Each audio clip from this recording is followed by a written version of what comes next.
اگر ذرا اس پر آپ تھوڑا روشنی ڈالیں کہ آیا جناب مختار علیہ الصلوۃ والسلام کو کسی امام کی طرف سے اجازت موصول تھی یا نہیں؟ ہم نے جب تاریخ میں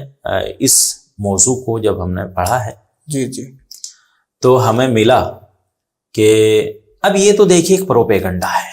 جی ظاہر سی بات، یہ تو ایک دشمن کی چالاکی ہے کہ وہ ایسی عظیم شخصیتوں کے کردار کو مجروح کرنا چاہتا ہے۔ یہ ایک پروپیگنڈا ہے، یہ ایک جاہلوں کی نادانی ہے۔ یہ ایسے ہی لوگ ہیں جو تاریخ سے نابلد ہیں، تاریخ سے ان کے واقفیت نہیں ہے، خود کو علماء کہتے ہیں حالانکہ وہ علم کے عین سے بھی واقف نہیں ہیں۔ تو یہ دشمن بھی ہیں اور جاہل بھی ہیں کہ جو اس طرح کی باتیں کرتے ہیں کہ امام سجاد علیہ الصلوۃ والسلام کی کوئی حمایت اور کوئی اجازت حاصل نہیں تھی جناب مختار علیہ الرحمہ کو۔ ہمارے سامنے روایت موجود ہے کہ جب اشراف کوفہ کا ایک گروہ مدینہ منورہ میں امام سجاد علیہ الصلوۃ والسلام کی خدمت اقدس میں آیا ملاقات کے لیے، اور انہوں نے اپنے کچھ سوالات کیے، انہی سوالات میں سے ایک سوال یہ تھا، مولا یہ بتائیے کہ کیا آپ نے اجازت دی ہے مختار کو قیام کرنے کی؟ تو مولا امام سجاد علیہ الصلوۃ والسلام نے ان کا سوال سننے کے بعد بڑا پیارا جواب دیا ہے، اور اسی کو امام کہتے ہیں۔ بڑی احتیاط کے ساتھ کہا کہ اس موضوع میں میرے نائب میرے چچا محمد حنفیہ ہیں، آپ جا کر اس موضوع پر ان سے بات کیجیے۔ میں نے اپنا نائب اپنے چچا کو بنا رکھا ہے، اگر آپ کو اس موضوع پر بات کرنی ہے میرے چچا جناب محمد حنفیہ سے جا کر آپ اس موضوع پر گفتگو کر سکتے ہیں۔ اور فوراً ہی قاصد بھیجا اپنے چچا کی خدمت میں اپنا ایک پیغام پہنچایا ان کے ذریعے سے، اے میرے چچا، اگر کوئی سیاہ فام بھی ہم اہل بیت علیہ الصلوۃ والسلام کی نصرت کے لیے کوئی پرچم بلند کرے تو تمہارے اوپر لازم و واجب ہے کہ اس کی ہر ممکن خدمت اور ہر ممکن حمایت کر، اور میں آپ کو اس مرحلے میں اپنا نائب بناتا ہوں، لہذا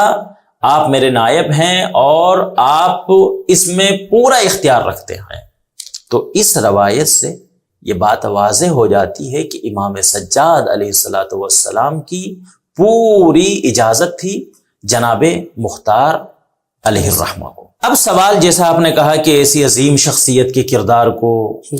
مجروح کرنے کی ناکام کوششیں کی جا رہی ہیں، اس کی وجہ کیا ہے؟ جناب مختار مدحت اہل بیت کا چمکتا ہوا سورج، اور سورج کا انکار اندھا ہی کر سکتا ہے، بینا کبھی روشنی کا انکار نہیں کرتا۔ جناب مختار، یہ روایت ہمارے سامنے کہ جناب مختار محبت اہل بیت کے ماحول میں جب آپ کی آنکھ کھلی ہے، چونکہ آپ کے والد خود صحابی تھے رسول اللہ صلی اللہ علیہ وسلم کے، مولائے کائنات کے بہترین اور ابرز شیعوں میں آپ کا شمار ہوا کرتا جناب ابو عبیدہ ثقفی کا۔ ایسے باپ کے گھر میں کوئی بچہ پیدا ہو اور وہ اہل بیت کی محبت سے دور ہو، یہ نہیں ہو سکتا، غیر ممکن بات ہے۔ تو جب جناب مختار نے آنکھ کھولی تو محبت اہل بیت کے ماحول میں آنکھ کھولی ہے۔ آپ کے جیسے میں نے کہا کہ رسول خدا کے صحابی تھے جناب ابو عبیدہ ثقفی، اور آپ بچپن سے ہی اہل بیت کے عاشق تھے، آپ کے صبح و شام محبت اہل بیت میں گزرتے تھے۔ اور جناب مختار کے بارے میں ہے کہ اہل بیت علیہ الصلوۃ والسلام سے نہ صرف یہ کہ محبت کرتے تھے بلکہ آپ کے دشمنوں سے کھل کر نفرت و بیزاری کا اظہار کیا کرتے تھے جناب مختار علیہ الرحمہ۔ پھر وہی کہ پھر ایسا عظیم انسان، ان کے بارے میں اس طرح کی روایات اور اس طرح کی باتیں کی جاتی ہیں، اس طرح کے لغویات بکے جاتے ہیں، ان کی وجہ کیا ہے؟ تو ان کی وجہ یہی ہے کہ جن کے اجداد کو جناب مختار نے قتل کیا ہے، جن قاتلان حسین کو قتل کیا ہے، جن کے اجداد کو چن چن کر جناب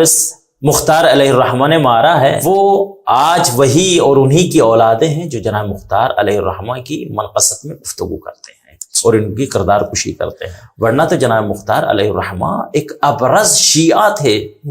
جب تک زندہ رہے اہل بیت علیہ الصلوۃ والسلام کی محبت اور مودت پر قائم رہے۔